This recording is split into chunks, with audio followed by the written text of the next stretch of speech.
এটির যে আয়োজকের সবাই ছাত্র এবং তারা ছাত্র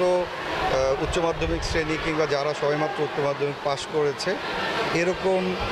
ছেলেমেয়েরা এটার উদ্যোগ গ্রহণ করেছে। আমার কাছে মনে হয় যে এই উদ্যোগগুলো স্কুল পর্যায়ে কলেজ পর্যায়ে তাদের তত্ত্বাবধানে যদি হয় এবং যদি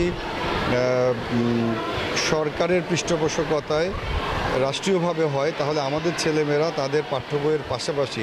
আমাদের বিশ্ব, আমাদের দেশ, আমাদের সংস্কৃতি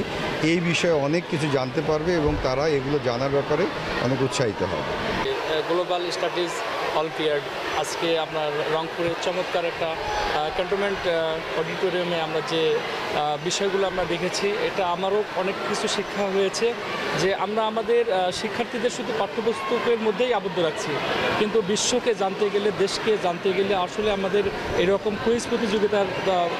অতীব দরকার। কেননা কুইজের মাধ্যমে বাচ্চাদের মেধাটাকে অবশ্যই আরেকজন মেধার সঙ্গে তুলনা করে তার যে অসমাপ্ত বা অজানা বিষয়গুলো রয়েছে সেই বিষয়গুলো জানতে পারে। আমাদের সেই লক্ষ্য নিয়ে আমাদের এইরকম কুইজ প্রতিযোগিতাগুলো শুধু আমাদের শিক্ষা ব্যবস্থার মধ্যেই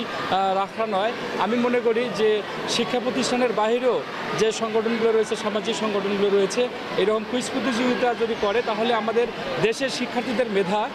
বিকশিত হবে বলে আমি মনে করি। এজন্য আমাদের শিক্ষা প্রতিষ্ঠানেও করতে হবে, পাশাপাশি যে সাংগঠনিক সেবামূলক যে প্রতিষ্ঠানগুলো রয়েছে এই সেবামূলক প্রতিষ্ঠানগুলোকে এগিয়ে এসে আমাদের তরুণ সমাজকে আরও উন্নত করার জন্য এই ব্যবস্থাগুলো গ্রহণ করা দরকার।